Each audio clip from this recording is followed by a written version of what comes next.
어떻게 계속 반복이 되죠? 수십억 년을 반복해 왔어요.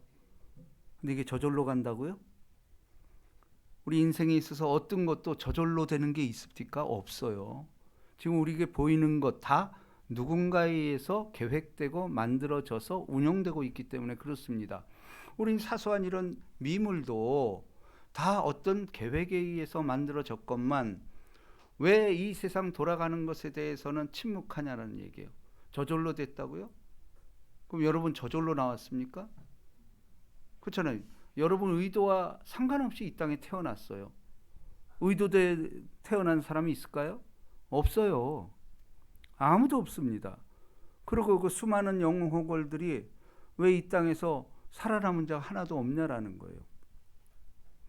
다 유명을 달리하지 않았냐라는 거예요. 근데 우리에게 놀라운 사실은 우리가 아브라함의 하나님, 이삭의 하나님, 야곱의 하나님 그러잖아요. 근데 주님 말합니다. 아브라함, 이삭, 야곱의 하나님은 살아계신 하나님이라는 거예요. 그러니까 아브라함, 이삭, 야곱은 지금도 살아있다라는 거예요. 왜? 하나님이 그렇게 명령했기 때문에 그렇습니다. 그리고 분명한 것은 우리가 불안해하지 않잖아요. 사실은. 내가 가만히 있어도 지구는 돌아가고 그리고 어김없이 비가 내리고 창수가 나고 햇빛이 비치며 그렇죠? 내가 한 게 뭐가 있어요? 그런데도 사람들은 안 믿는다라는 것이에요. 왜 그렇습니까? 예, 악한 영이 세상이 성경에 의하면 세상이 그를 속이고 있기 때문에 그렇습니다. 자, 우리가 계속해서 저는 설교가 연결이 돼야 된다라고 보는 사람이에요. 설교가 그때 이벤트로 하기 때문에 생활과 연결이 안 됩니다. 근데 설교는 지난주와 이번 주가 연결이 되고 계속해서 연결이 되는 것이 저는 옳다라고 봅니다. 예, 그래서 우리가 부활절을 기해서 우리가 고난주간을 지냈잖아요. 십자가. 근데 십자가만 있었다면 우리는 불행하죠. 왜냐하면 십자가는 누가 보더라도 고통입니다. 근데 이 고통인데 이 고통이 끝없이 계속된다면 그게 지옥이죠. 근데 이 십자가 고통은 반드시 부활로 연결이 된다라는 것이에요. 만약에 예수님의 부활이 없었다면, 잠자는 자의 첫 열매가 되지 않았다면 우리처럼 불쌍한 사람이 없다. 근데 우리가 주일이 뭐죠? 부활주의를 지키는 날이 주일이에요. 왜냐하면 잠자는 첫 열매가 그 다음에 그 나는 포도나무여 너희는 가지니 거기 붙어있는 자는 다 소생시킨다라는 거예요. 근데 그거에 대한 증거가 뭐예요? 성령이라는 거예요. 성령. 그러니까 성령이 우리가 부활할 수 있다라는 확신을 준다라는 거예요. 왜냐하면 성령은 죄에 대하여, 의에 대하여, 심판에 대하여 우리를 책망하기 때문에 그렇습니다. 여러분, 우리는 결국은 이 고통의 문제, 그렇죠? 고통의 문제 때문에 신음하는 것이에요. 인류가 여러분 보십시오. 고통의 문제를 어떻게든지 해결하려고 지도자도 세우고 제도도 만들고 사회복지를 만들고 우리가 이게 틀림없는 사실이에요. 그래서 오늘 본문 말씀에 보면 그런즉 너희가 어떻게 행할지 자세히 주의하여 지혜 없는 자같이 하지 말고 오직 지혜 있는 자같이 하여 세월을 아끼라. 때가 악하니라 그랬어요. 요즘처럼 악한 시대가 있을까요? 전쟁, 기근, 그야말로 또 큰 진영끼리 패를 나눠서 싸움하고 으르렁거리고 전쟁이 없는 날이 없었어요. 한 번도. 그 안에서 우리는 어떻게 살 것인가? 여러분, 그런데 여기서 우리가 이제 중요한 게 있습니다. 지혜 있는 자같이 하여 세월을 아끼라. 근데 성경은 지혜는 예수 그리스도예요. 예수만이 참된 지혜라는 것이에요. 그렇다면은 그러므로 어리석은 자가 되지 말고 오직 주의 뜻이 무엇인지 이해하라 그랬어요. 그러니까 우리가 학문을 하는 이유, 이 땅을 사는 이유는 하나님의 뜻이 어떻게 되고 있나 이거를 이해하는 삶, 이것이 뭐예요? 이 믿음의 삶이라는 거예요. 그 믿음은 들음에서 나며 왜 귀가 열린 사람들은 이게 들린다라는 거예요. 그리고 여러분 기독교의 신비가 빠지면은 이건 아무것도 아니죠.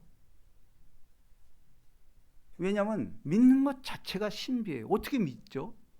근데 믿어지는데 어떻게 올 거예요? 믿어지는데 이거 어떻게 올 거예요? 근데 아무리 해도 안 믿어지는 사람이 있어. 그래서 우리가 늘 훈련을 해야 돼요. 영접하는 자. 물론 예수를 영접하지만 예수는 말씀이 육신이 되어 우리 가운데 와 있는 거예요. 이 말씀을 늘 사모하고 그 말씀이 그런가 하여 구하는 자에게 반드시 복을 주겠다라는 것입니다. 그래서 여러분 여기 보십시오. 자, 오늘의 이제 본문 말씀입니다. 술 취하지 말라. 이는 방탕한 것이니 오직 성령으로 충만함을 받으라. 오늘 제목입니다. 그러니까 이게 대비를 하잖아요. 성령 충만과 술 취함을 대비하고 있다라는 거예요. 그 술 취함은 뭐죠? 세상에 취하지 말라라는 거예요. 세상은 악한 것이라는 거예요. 예? 틀림없는 사실 아니에요. 예수 말고는 다 악하다라는 것이에요. 오직 성령의 충만함을 받으라. 그러면 자, 우리가 그러면 성령의 충만한 것이 뭘까? 그죠? 자, 우리가 십자가, 부활을 증명하는 것은 성령이라고 그랬어요. 근데 성령은 없어졌다, 들어왔다 그래요. 그래서 항상 성령의 충만함으로 채워 있어야 돼. 그 얘기는 뭐냐면은 성령은 내 안에 있다가 없어지기도 한다라는 거예요. 왜냐하면 세상 생각을 하면은 성령은 떠나. 그러나 하나님 생각을 하면은 성령이 들어온다라는 거예요. 그러기 위해서 늘 성령의 충만한 삶만큼 지혜로운 삶이 없다라는 거예요. 그렇다면은 우리가 성령의 충만한 삶을 어떻게 살까? 그 과정은 뭘까 했을 때 성경이 이렇게 말합니다.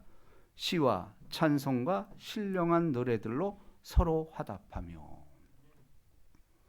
그러니까요, 여러분 제가 성숙한 신앙인들의 세 가지 조건이 있다고 그랬죠.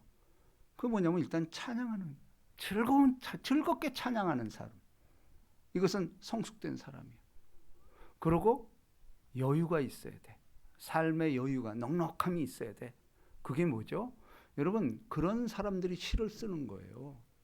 여유가 없이 시를 쓸 수가 있을까요? 그 생활이 급한데, 내 미운 마음 들고 죽이고 싶은 마음이 드는데 시가 나와요? 육신의 정욕대로 행하는 거죠.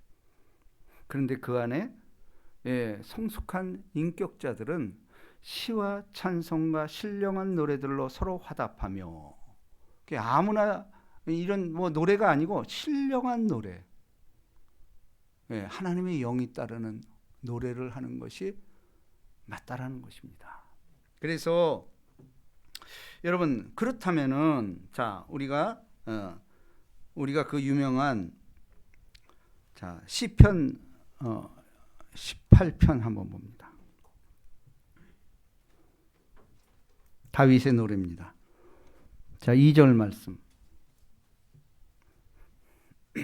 다윗은 타고난 시인이죠. 목가적인 그 목동을 하면서 양을 치면서 늘 하나님을 그리웠기 때문에 거기서 찬양이 나오고 노래가 나왔다라는 거예요. 다윗의 시편 18편 2절을 우리 다 같이 읽습니다. 시작. 여호와는 나의 반석이시요 나의 요새시요 나를 건지시는 이시요 나의 하나님이시요 내가 그 안에 피할 바위시요 나의 방패시요 나의 구원의 뿌리시요 나의 산성이시로다. 아멘.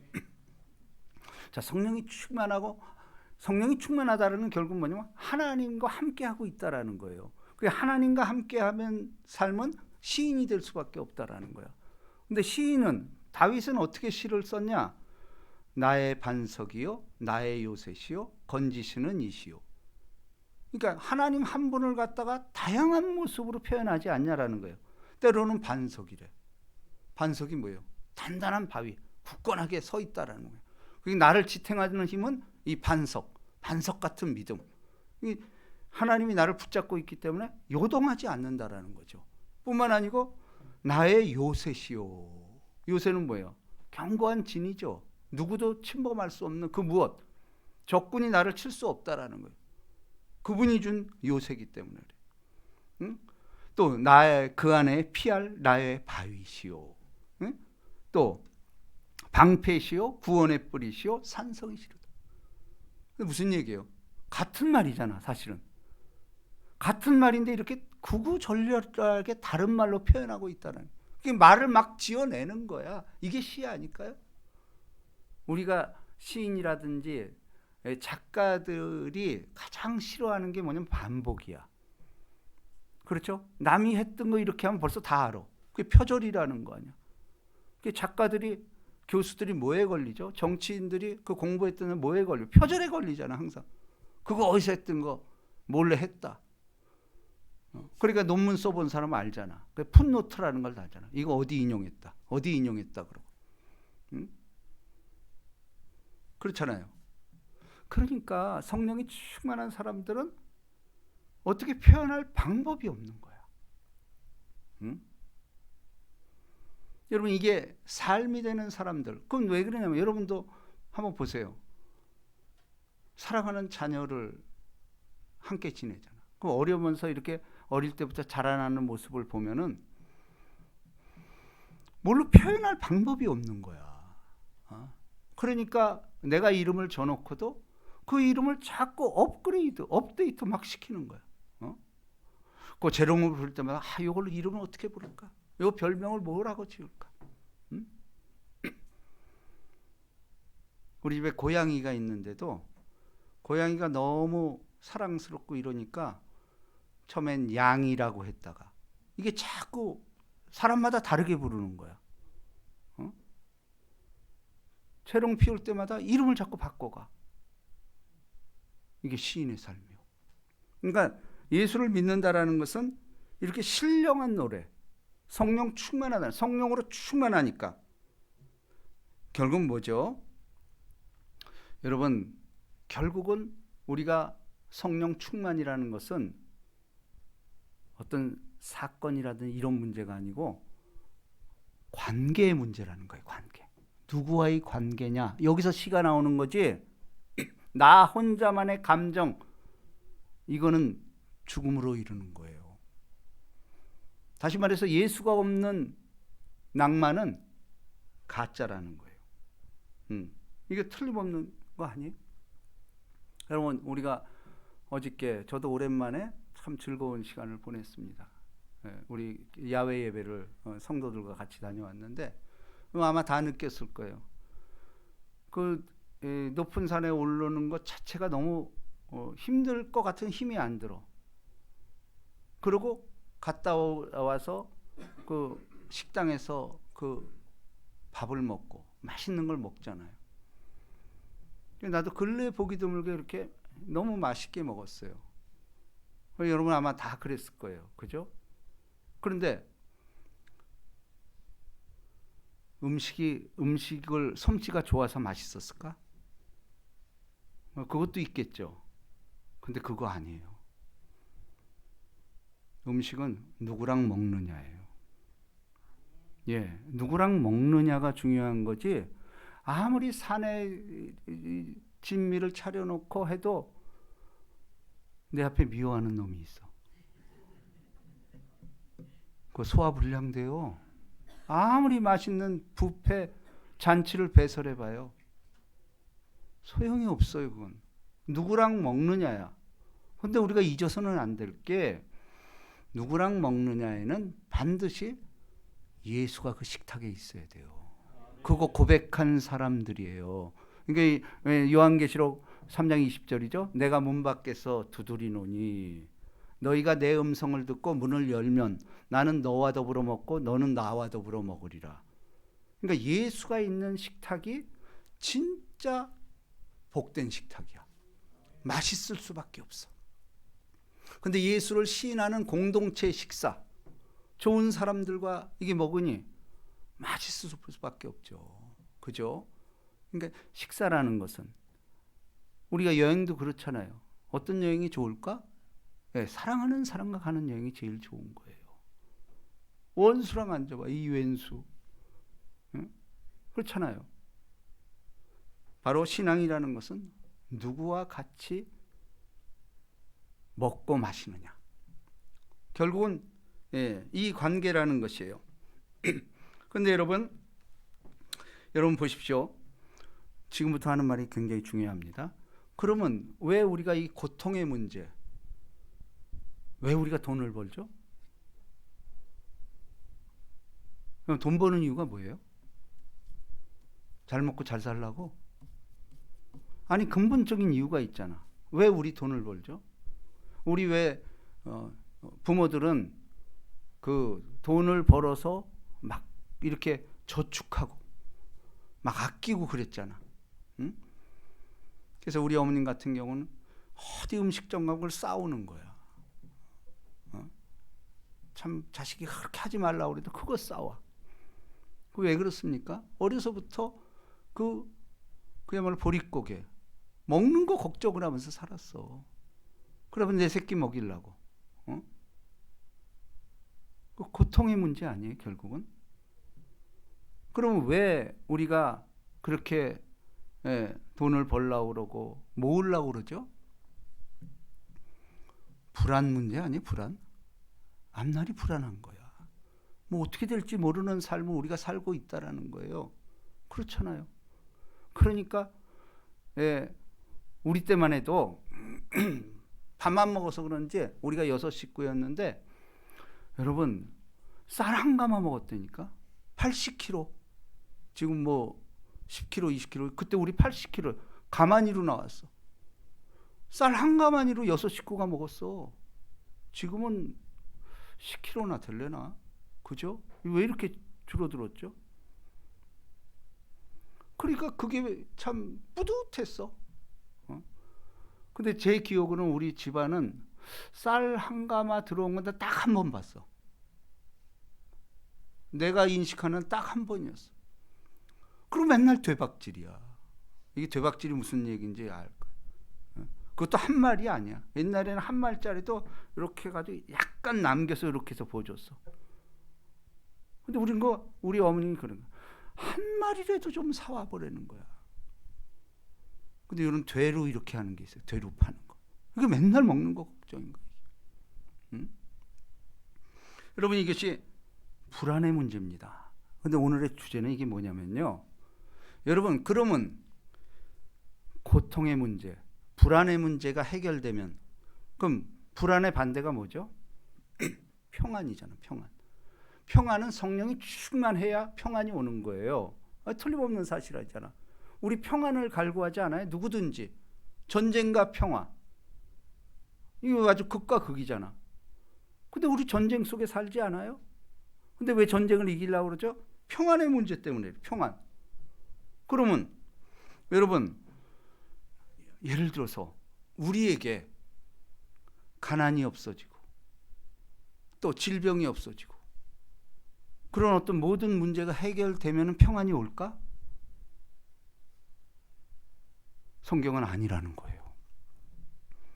니들이 그렇게 고생하는 가난의 문제, 질병의 문제, 전쟁, 응?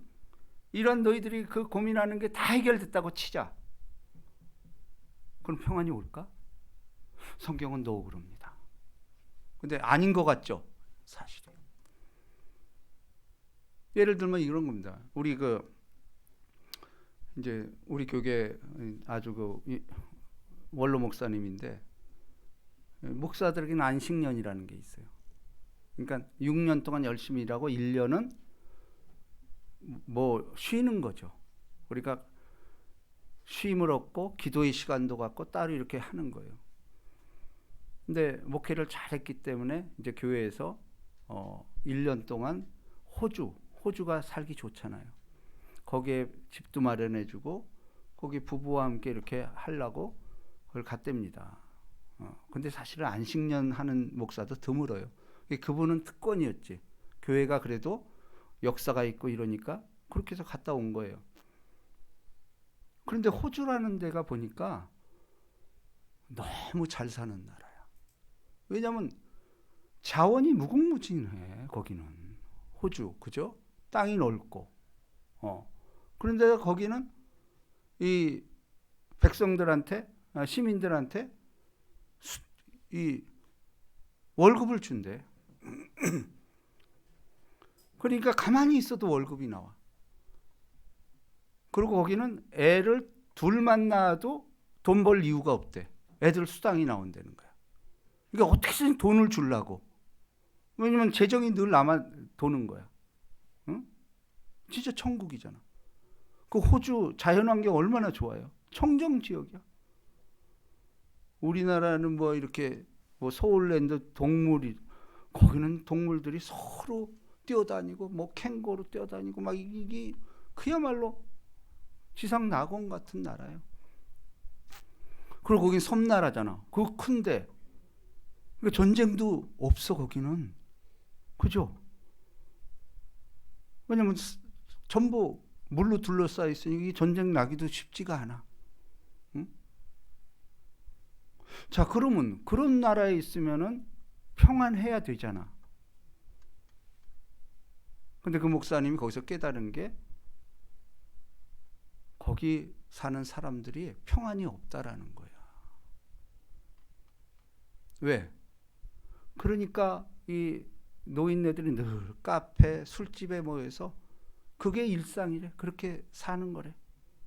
자기들끼리 만나서. 저도 유럽을 여행 갔더니 유럽이 잘 살잖아. 사회보다는 잘 돼 있잖아. 가는 데마다 노인 천국이야. 카페 그들이 다 점령하고 있어. 보기 싫더라고. 젊은 애들이 이렇게 해야 되는데 노인네들이 그러고 있어요. 응? 근데 왜 문제냐? 그런데 왜 그렇게 잘 사는 나라에서 마약이 유행한대, 마약이. 청년부터 할 것 없이 이 마약이 우리나라뿐 아니고, 우리나라는 요즘 뭐 사회 문제가 되죠. 그런 나라는 옛날부터 마약이 문제가 된 거야. 그리고 할 일이 없으니까 맨 운동, 골프 치고 농구하고 이런 것들이 활성화가 됐다라는 거야. 그러면서 이 목사님도 거기서 1년을 했는데 그냥 3개월 만에 돌아와 버렸대. 왜냐면 자기도 평안하게 이렇게 사는데 그게 한 3개월 지나니까 미치겠더래. 그래서 그 사모한테 그랬대. 당신 여기서 살려면 살겠어? 그랬더니 no 그러더래. 빨리 가고 싶대. 왜? 그랬더니 재미가 없대. 근데 그거 이해가 가죠. 다 여러분 우리나라도 마찬가지예요. 늙어서 뭐 돈 전혀 걱정 없고 나라에서 다 대주고 의료비 공짜고 아무 걱정이 없어. 그럼 그게 천국이래야 맞잖아. 근데 과연 우리나라 사람들 그거 살 수 있을까? 그거? 특히 한국 사람들은 그렇게 못 살아. 막 치고받고 해야 돼. 원수도 있고 이래야 재미가 있어. 진짜라니까. 응? 그 웃는 분들은 집에 원수가 있는 거예요, 이게. 그죠? 그렇잖아. 주변에 원수가 있기 때문에 또 그 재미가 있어, 그거. 근데 그것도 없고 다 이게 뭐 해결이 되고 낙원일 것 같죠? 그렇지 않다라는 거예요. 자, 이 얘기는 뭐냐? 여러분, 결국은 인간이 왜 이 문제가 해결이 안 될까? 하나님이 없기 때문이래요. 하나님이 없는 평안은 가짜예요. 여러분, 사회가 어떤 조건, 좋은 조건, 최선의 조건이 주어진다 해요. 하나님이 없으면 꽝이야. 이건 틀림없는 사실이에요. 예수가 없으면 평안 없어요. 그런 척 하는 거야. 절대 이거는 틀림없는 역설입니다. 그렇죠. 근데 더 중요한 것은 그러면 하나님 계셔. 고통이 없어. 이것도 아니에요. 신앙은 뭔지 아세요? 왜냐하면 우리가 죄성이 있기 때문에 가장 중요한 건 뭐냐? 고통이 있어도 하나님이 있으면 평안이라는 거예요. 고통의 문제는 인간에게 이거는 떠날 수가 없어. 반드시 고통이 있어야 하나님이 개입이 될 뿐 아니고 우리가 그분을 영접할 뿐만 아니고 고통이 있어야만이 하나님의 존재가 부각된다라는 거예요. 그 고통은 우리에게 늘 따라다녀. 그러나 하나님과 함께 있으면 그게 잊혀진 거야. 있긴 있어. 근데 하나님과 함께 있기 때문에 없는 것 같이 돼버린다는 거예요. 여러분, 그러므로 그분과 함께 있는 것이 평안이라는 거예요. 이거보다 더 큰 복은 없다라는 것입니다.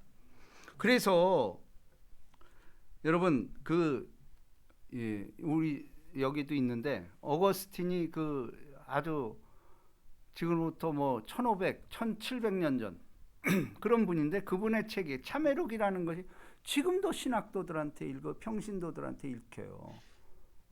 근데 그분이 참회록 처음에 보면 아주 유명한 말을 남깁니다.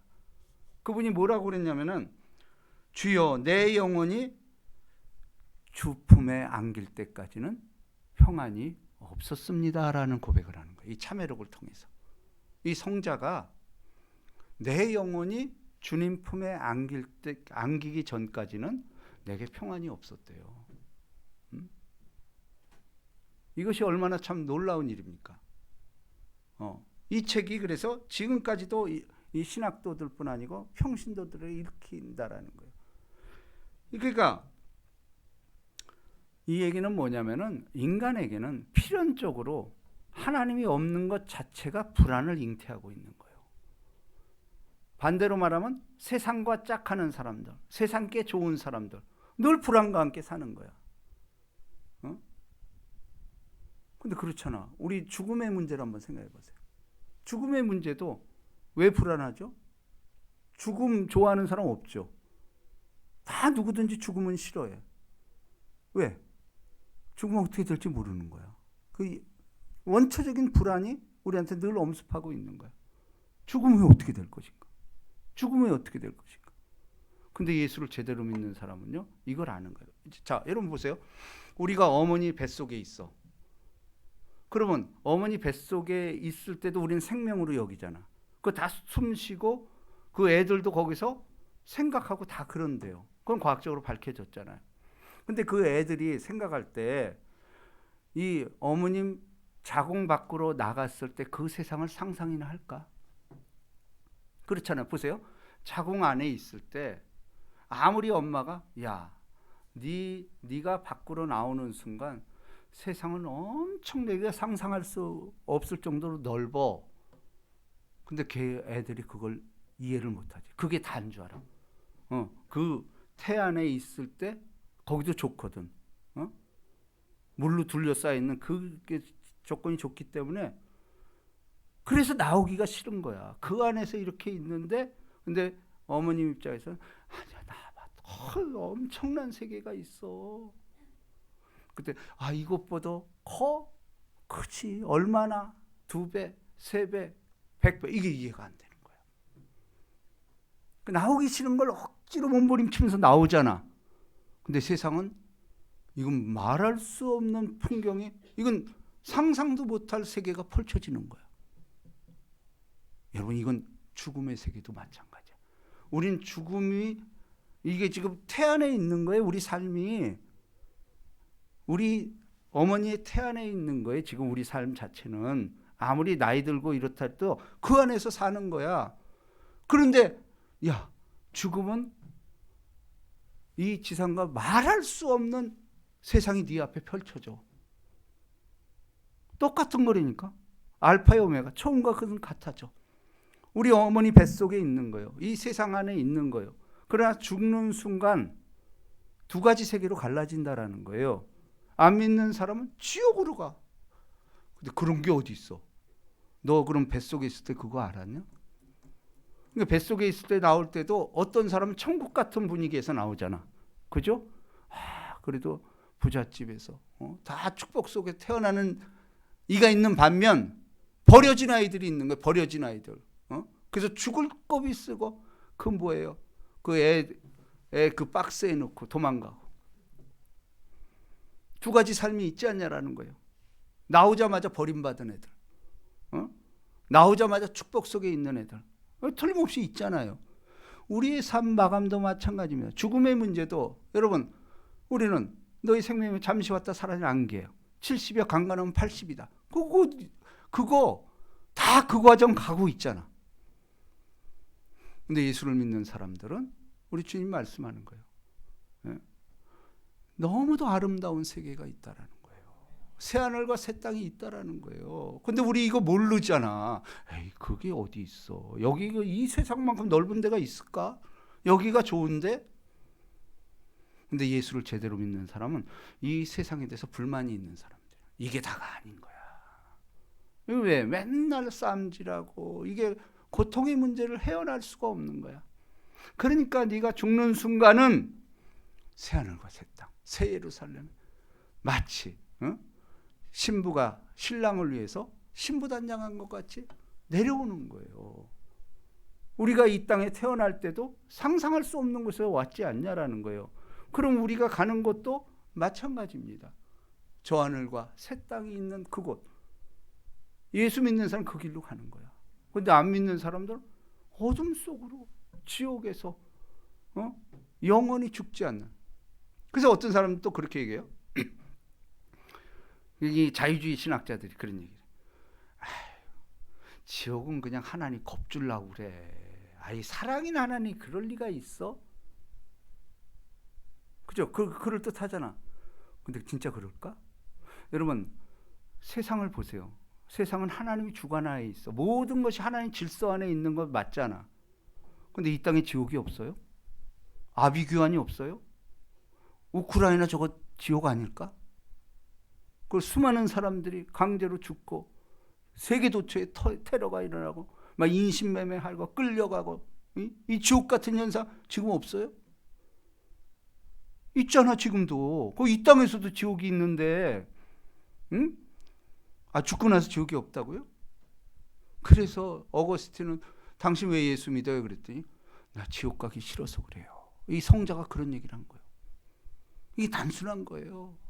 뭐 조금 들었다 그래서 왜 예수 믿습니까? 그랬더니 더 큰 영적 세계가 있을 것이래. 그러면서 뭐 이데아의 세계도 있고 뭐 이렇게. 그 몰라서 그래. 여러분 예수를 믿는 단순해지는 거야. 그저 천국 가면 되고 지옥 가기 싫고 예수 믿는다라는 것은 그 이상 그 이하도 아니에요. 그 단순하게 믿고 그분의 생각이 들어오는 것. 그게 뭐예요? 성령 충만의 세계라는 거예요. 그러므로 우리는 성령 충만이라는 것은 낭만적이 돼야 돼. 늘 시를 쓰고 보면. 그래서 여러분 가장 아름다운 사람이 뭐냐면은 어떠한 사안에 대해서 놀래는 사람들이 아름다운 사람이야. 어머 이러고 우리 교회도 그런 사람이 있잖아. 이렇게 이런 사람들이 진짜 천국을 소유한 사람들. 에이 그게 뭐 그래. 그거 아니지 뭐. 이게 벌써 이건 낭만이 아니야. 모든 것이 그분이 있으면 다 긍정적으로 보이는 거야. 그래요.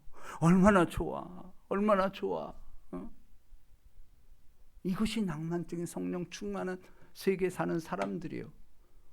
에이 뭘 그러고 빼딱선 타고. 그거 아니에요. 절대 그렇지 않습니다. 시와 찬미로 신령한 노래로 서로 화답하며. 그죠? 그리고 너희의 마음을 주께 노래하며 또 찬송하며. 여러분 그렇습니다. 결국은 이 어거스틴이 이런 말을 했다고 그랬죠. 제가 주여 내 영혼이 주 품에 안길 때까지는 평안이 없었습니다 라는데 사실은 그 앞에 말이 더 중요해요. 이제 많은 사람들은 그것만 얘기하는데 이 말이 나오기 전에 전제가 있었어. 어거스틴 뭐라고 그러냐면 우리는 당신을 위하여 만들어진 존재이므로 우리는 당신을 위하여 만들어진 존재이므로 내 영혼이 주품에 안길 때까지 평안이 없다는 거예요. 그분이 나를 있게 했기 때문에 그분의 품에 안길 때가 평안이라는 거예요. 이게 어디 나와요? 이사야서 43장. 이사야 43장이 뭐죠? 내 백성은 나를 위하여 지었나니 나의 찬송을 부르게 하려나. 근데 이것도 사실은 우리가 해석을 잘못한 거예요. 보세요.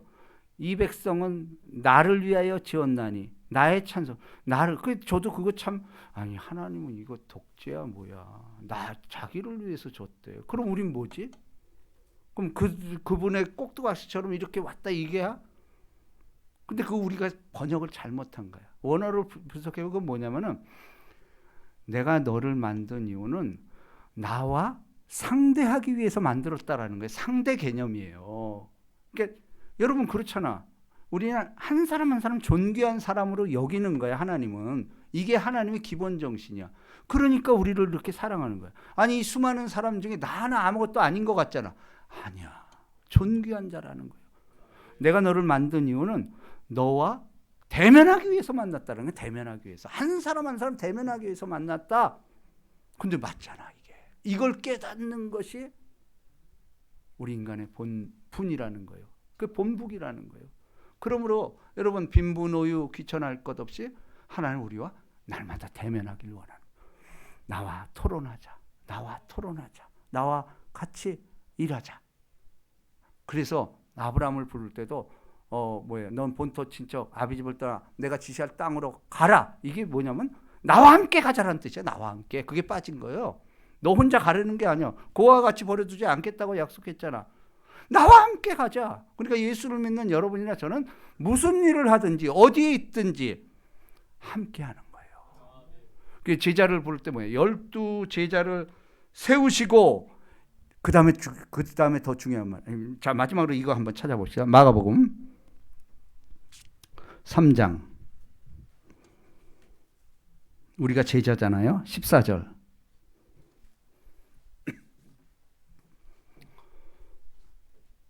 자, 이 말이야 오늘 결론입니다. 자, 시작. 이에 12를 세우셨으니 이는 자기와 함께 있게 하시고 또 보내사 전도도 하며. 자, 여기 보세요. 12를 세우셨대. 그럼 우리도 다 제자예요. 제자된 삶이에요. 근데 세우신 이유가 뭐예요? 이는 자기와 함께 있게 하시고. 제자라는 건 뭐예요? 함께 늘 있다라는 거. 우리 이거 잊어서는 안 돼요.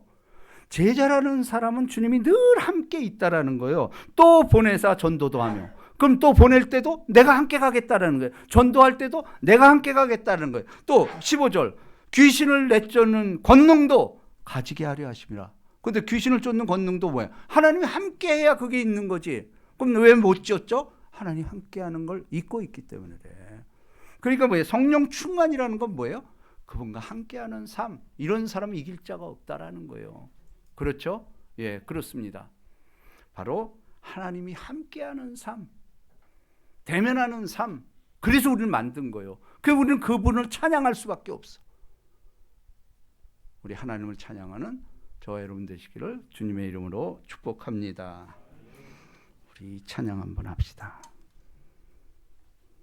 성령의 충만한 모습.